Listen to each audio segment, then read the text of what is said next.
노노에 나오는 이야기를 여러분이 너무나 잘 아십니다. 어느 날 자공이라고 하는 공자의 제자가 선생님께 물어보았습니다. 나라가 튼튼하게 되려면 어떻게 하겠습니까? 어때야 됩니까? 그 유명한 공자의 정치학입니다. 그럴 때 공자는 세 가지를 말했습니다. 나라가 튼튼하게 되려면 첫째, 식량이 넉넉하고 이 경제 문제입니다. 그 다음에 군비가 충실하고 그것은 군사 문제입니다. 국방 문제입니다. 그리고 백성들이 신의가 있어야 한다. 서로 믿을 수 있어야 한다라고 말했습니다. 이 세 가지를 말했습니다. 자공이 선생님께 또 물어보았습니다. 이 세 가지 중에 만부득이 하나를 빼야 한다면 뭘 뺄 수 있을까요? 그야 국방을 빼야지. 군비를 빼라. 군비가 그 경제가 군비보다 더 중요하다. 그런 말이 되겠습니다. 이 두 가지가 남았는데 그 둘 중에 또 하나를 빼야 한다면 무엇을 뺄 수 있을까요? 그거야 식량을 빼야지. 여러분, 경제 문제보다 중요한 것이 신뢰의 문제입니다. 서로 믿어야 한다는 것입니다. 믿음이 없이는 나라도 인격도 경제도 정치도 설 수 없는 것입니다. 믿는다는 것이 이렇게 중요합니다. 제가 목회하면서 많은 분들 가정의 문제로 고민하는 분들을 모아놓고 가끔 얘기를 해봅니다. 혹은 경제 문제, 혹은 무슨 가정 문제, 자녀 문제, 하지만은 이렇게 저렇게 다 상담을 해 나간 마지막에 최종적으로 문제가 뭐냐 하면 하나가 딱 나옵니다. 믿음입니다. 믿을 수 없다는 것입니다. 다 없어도 믿을 수만 있다면 살겠다고 그래요. 믿을 수가 없어요. 이 문제란 말이에요. 네? 그러니까 믿음이라는 게 뭐냐 할 때에 먼저는 들려지지 않는 거예요. 그의 말을 내가 귀에 들려지질 않아요. 무슨 말을 해도 마음에 들려지질 않아. 그것처럼 괴로울 수가 없어요. 듣고 싶지 않아. 그것이 벌써 믿음이 끝나는 것이에요. 두 번째는 믿어지지 않는 거예요. 딴에는 뭐라고 하지만 진짜야? 사실이야? 그걸 내가 믿어? 그걸 내가 믿을 줄 알아? 이렇게 대화가 되면 벌써 이건 완전히 인격 관계가 끝나는 거거든요. 믿어야 되는데 믿어지지 않는 고통, 믿어지지 않는 괴로움, 그거는 무엇과 비교할 수가 없는 거예요. 하늘이 무너지는 것 같은데 믿을 수가 없어. 아니 마지막에는 나도 믿을 수가 없어. 그래, 믿음이 끝나면 모든 인격 관계는 끝나는 것이에요. 그 다음에는 어떤 일을 하든 어떤 만남이 있든 어떤 행위에도 감동이 없어. 들어가는지 나가는지 이제는 관심이 없어. 전에는 집에 늦게 들어온다고 잔소리도 해봤지만 지금은 안 들어와도 그만. 들어오는지 가는지 감동이 없어요. 자, 이렇게 되면 완전히 남남이 된 거 아니겠습니까? 예? 참 이것이 문제입니다. 여러분, 믿는다 하는 것은 첫째는 그의 진실을 믿는 거고요. 두 번째는 그의 능력을 믿는 거예요. 세 번째는 그의 사랑을 믿는 거예요. 이 세 차원에서 믿음이 성립되는데 이게 문제입니다. 여러분, 그러나 한 가지는 알아야 해요. 이러나 저러나 간에 한때는 믿었어요. 믿어서 올인한 거예요. 운명을 맡기고 결혼까지 한 거 아닙니까? 믿었던 때가 있었어요. 그러면 그때와 지금이 다른가? 마찬가지 그 사람이에요. 문제는 믿음의 동력인 그것, 사랑이 없어졌어요. 어느 사이에 그만 사랑이 싹 빠져나가고 나니까 눈이 떠졌어요. 믿을 수가 없어요. 사랑에 취했을 때는 다 믿어졌는데, 무슨 말을 하든 다 전적으로 믿을 수 있었는데 이제는 아니에요. 눈이 밝아졌고 비판이 예민해졌어요. 아니, 하나도 믿을 수가 없어. 깜짝 놀라야 합니다. 왜 이래졌을까? 상황이 달라진 게 아니에요. 내 마음이 달라진 거지. 처음 사랑이 빠져나갔어요. 거기에 문제가 있다는 걸 우리는 알아야 합니다. 하프타임의 고수들이라고 하는 유명한 책이 있는데, 밥 버퍼드라고 하는 분이 쓴 책인데요, 거기서 중요한 말을 합니다. 성공에서 의미로 초점을 전환해야 된다. 그러니까 무엇을 얻었느냐, 얼마나 벌었느냐, 얼마나 출세했느냐가 아니고 당신이 지금 어떤 사람이 되어가느냐 하는 것입니다. 거기에다 기준을 두고 성공 여부를 평가해야 된다 하는 말입니다. 다시 말하면 소유의 문제가 아니고 성취의 문제가 아니라 존재의 문제다. 당신은 지금 얼마나 모든 사람을 믿을 수 있습니까? 아니, 모든 사람이 당신을 얼마나 믿고 있습니까? 거기다 기준을 두고 나의 성공 여부를 평가해야 된다 하는 말씀입니다. 예수님의 제자들이 예수님과 함께 다니면서 많이 듣고 많이 깨닫고 많이 보고 하면서 놀랐던 것이 있어요. 그것이 뭐냐면 믿음이에요. 예수님의 믿음에 대해서 깜짝 놀라요.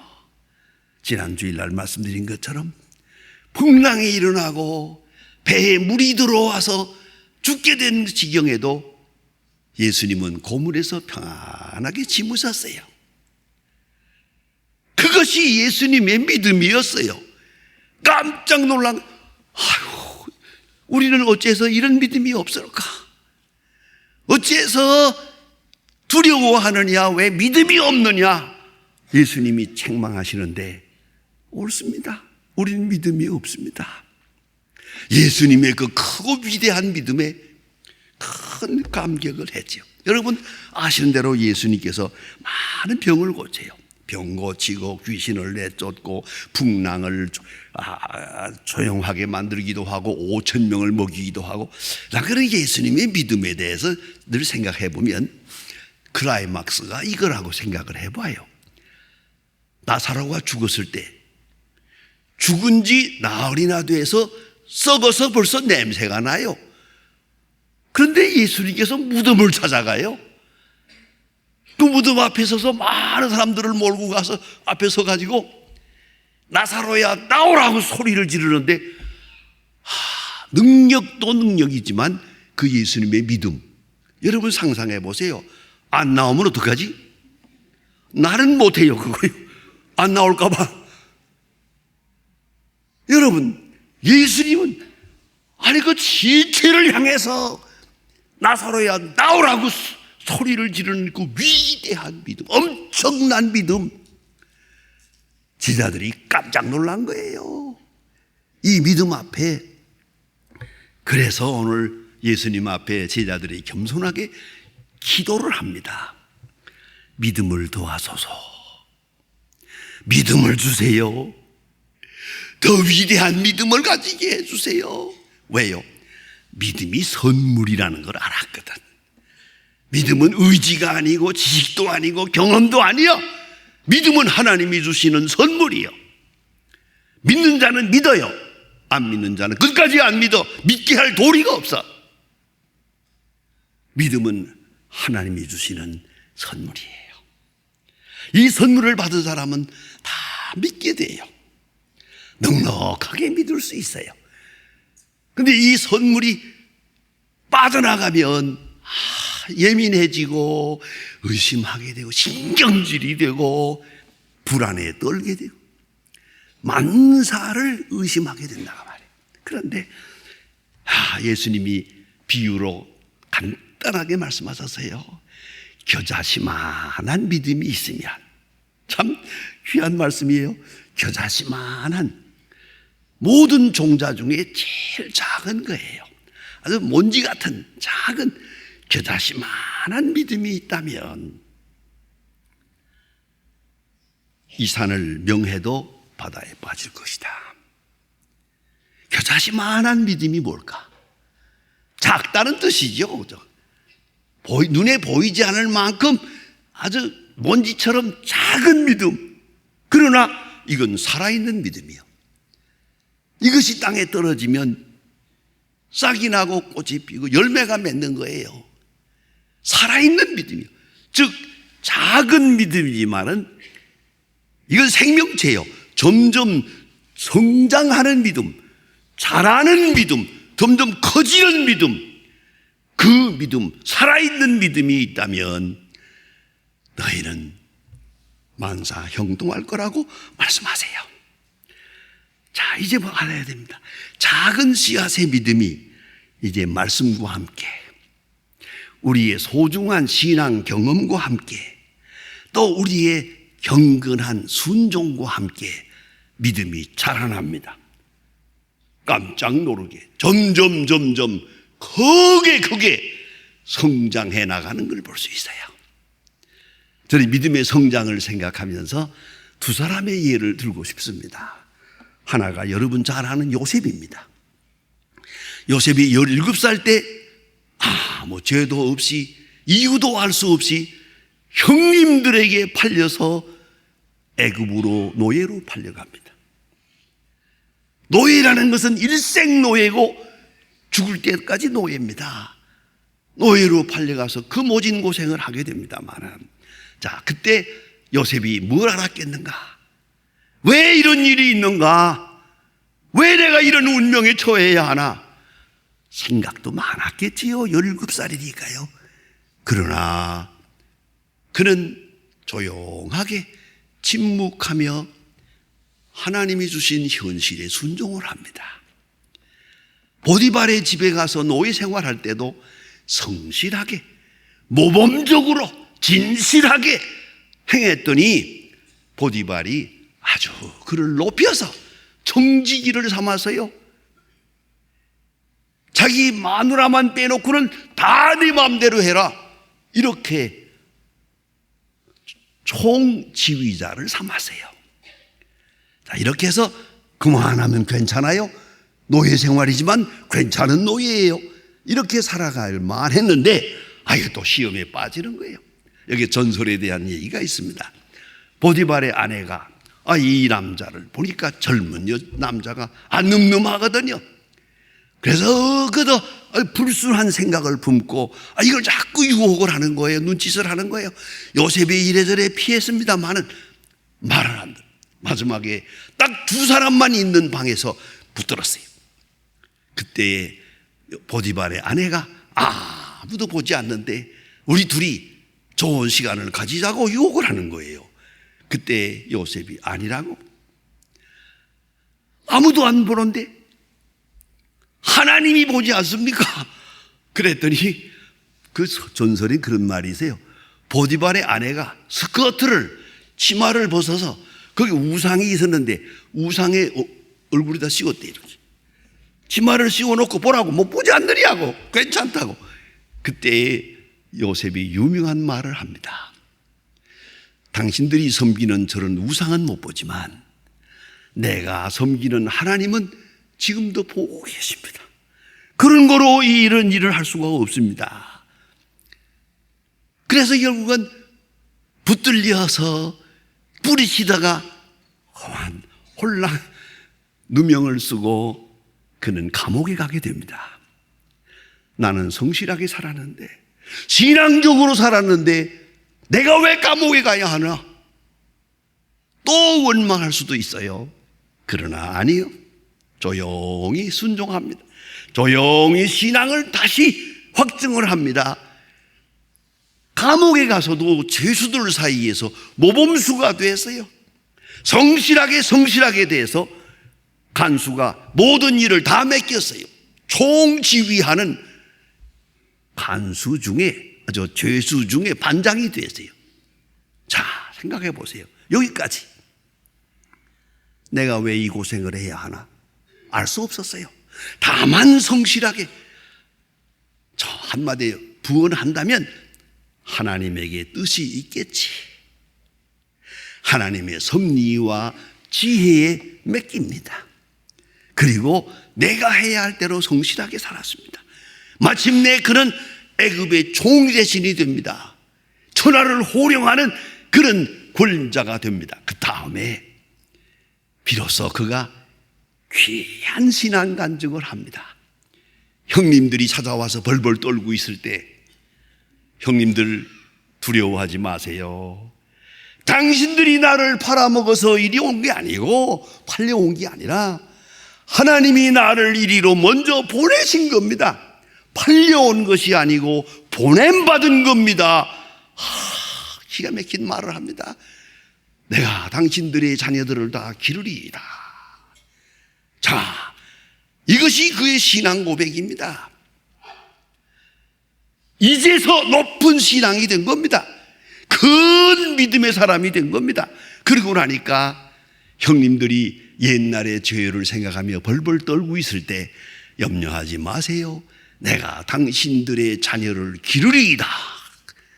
용서할 뿐만 아니라 후하게 사랑을 베푸는 걸 볼 수 있어요. 이건 뭡니까? 그의 신앙의 발로죠. 여러분, 그의 일생을 통해서 보는 대로 작은 믿음이 점점 자라서 우주적인 믿음으로 하나님이 하신 일입니다. 놀랍지 않습니까? 그러고 나니까 넉넉하게 형님들을 용서하는 걸 볼 수 있어요. 이것이 믿음의 성장이에요. 믿음의 발전사예요. 그런가 하면 또 한 사람 예로 들고 싶은 게 바로 사도 바울입니다. 바울은 다메섹 도상에서 예수를 만난 다음에 복음을 전하면서 힘썼습니다. 이런 고생 저런 고생, 감옥에서 고생하고 매 맞고 많은 고생을 하면서도 성실하게 복음을 전하며 충성을 다했습니다. 그런데 어쩐 일입니까? 예루살렘에서 체포됩니다. 빠져나갈 길이 없어요. 재판도 없이 2년 동안 감옥에 갇혀 있습니다. 이런 억울할 때가 어디 있습니까? 그러나 그는 하나님의 뜻을 믿었습니다. 마침내 그는 상소해가지고 로마로 호송됩니다. 276명이나 타는 큰 배가 지중해를 건너 로마로 가고 있습니다. 자, 이제 사도 바울이 탄 배입니다. 하나님의 사람이 탄 배입니다. 이건 무사해야 되잖아요. 형통해야 되잖아요. 바람도 고요해야죠. 그런데 웬일입니까? 풍랑이 일어납니다. 배가 파손될 지경이 됩니다. 죽을 지경이 열나흘 동안 굶었어요. 모든 사람이 이리저리 굴면서 이젠 다 죽었다고 할 때 하나님의 음성이 들려옵니다. 바울에게 말합니다. 네가 가이사 앞에 서야 하겠다. 네가 로마 황제 앞에 설 것이다. 네가 서기 위해서 이 사람들로 다 무사할 것이다. 말씀합니다. 그때야 깨달았습니다. 기사시만한 믿음을 가지고 살았습니다. 왜 내가 이 고생을 하는지 몰랐습니다. 길이 막힐 때 그는 불안하기도 했을 것입니다만, 그러나 하나님을 믿었습니다. 그리고 그 많은 풍랑에 시달리는 사람들에게 아주 유명한 설교를 합니다. 어젯밤에 하나님께서 내게 말씀하셨습니다. 그런 거로 여러분 안심하세요. 나는 하나님을 믿습니다. 나는 하나님을 믿습니다. 그런 거로 안심하라. 이것은 성숙한 믿음입니다. 하나님의 경륜이 있고 하나님의 손길이 있고 하나님의 능력이 있고 하나님의 지혜가 있고 하나님의 위대한 선교적 의미가 있어서 오늘 내가 여기 있다 깨닫습니다. 큰 믿음입니다. 큰 믿음. 여러분, 겨자씨만한 믿음이라도 있으면 그 바른 믿음을 가지고 딱 붙들고 계시면 성실하게 오늘 본문 말씀을 쉽게 이해되는 말씀이 아닙니다. 믿음을 더하소서라고 예수님께 말했더니 예수님께서 비유로 말씀하시는데 한 종에 대해서 말하세요. 종이 일 많이 하고 집에 돌아와서 칭찬받길 바라겠느냐? 대접받길 바라겠느냐? 자기의 본분을 다할 뿐이다. 어디까지나 종은 종이요 노예는 노예입니다. 노예의 본분을 다해야죠. 그리할 때 칭찬받고 그리할 때 위대한 믿음에 도달하는 것이다. 여러분, 어떤 일을 해도 여러분 보상을 바라지 마세요. 가장 행복한 사람이 누구냐 하면 하고 싶은 일을 하는 사람, 그보다 더 좋은 사람은 지금 하고 있는 일을 하고 싶다고 생각하는 사람, 그리고 열심히 일하고 아무 보상도 바라지 않는 사람, 누가 알아주기도 바라지 않는 사람, 그 사람이 제일 행복한 사람이고 제일 성공한 사람입니다. 오늘 여기 예수님 말씀하십니다. 믿음을 도하소서라고 제자들이 말할 때, 그래, 믿음이 어떻게 해야 자라는지 아느냐? 믿어라. 안 믿어지는 것도 믿어라. 묻지도 말고 따지지도 마라. 왜 이런 일이 있어야 하느냐고 흔들리지 마라.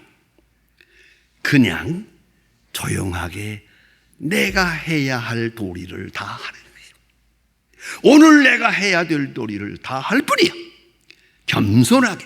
그리고 아무 보상도 바라지 마라. 그리하면 믿음이 자랄 것이다. 위대한 믿음의 사람이 될 것이다. 마침내 하나님은 사랑이다 하는 그 지경에까지 도달할 것이다. 합동하여 선을 이루는 일이 무엇인지를 경험하게 될 것이다. 그런 말씀입니다. 겨자씨만한 믿음, 작으나 살아있는 믿음, 하나님이 키워주십니다. 묻지도 말고 의심하지도 마세요. 그리고 안심하세요. 그리고 사랑을 느끼세요. 용기를 내고 온전하게 순종하세요. 깨끗한 마음으로 순종하세요. 그리할 때 나의 정체가 무엇인지 알게 되고 하나님의 위대한 역사가 얼마나 큰 것을 알고 감격하게 되고, 사도 바울도 말합니다. 합동하여 선을 이루느니라. 예수님 보세요. 예수님의 위대한 믿음. 이렇게 병 고치고 능력 행하지만 그 믿음은 작은 믿음이요. 마침내 십자가가 딱 다가올 때 예수님 말씀하십니다. 아버지께서 내게 주신 잔을 내가 마시지 않겠느냐. 십자가를 아버지가 주시는 것, 십자가를 사랑하는 아버지가 주시는 것으로 그렇게 믿어요. 그 믿음에 도달하게 될 때 모든 문제는 다 해결이 되는 것입니다. 이걸 잊지 말아야 합니다. 여러분, 어디까지 믿습니까? 어느 정도의 믿음을 가지고 있습니까? 여러분의 믿음의 크기가 어느 정도입니까? 조금만 더 기다리세요. 물을 것도 많고 의심도 많고 생각도 많아요. 잠깐 멈추세요. 이성의 비판을 멈추세요. 의심을 몰아내세요. 그리고 조용히 순종하세요. 그리고 감사하세요. 멀지 않아 이 놀라운 경륜을 따라서 엄청나게 키워주시는, 성장시켜주시는 그 믿음의 분량을 경험하게 될 것입니다.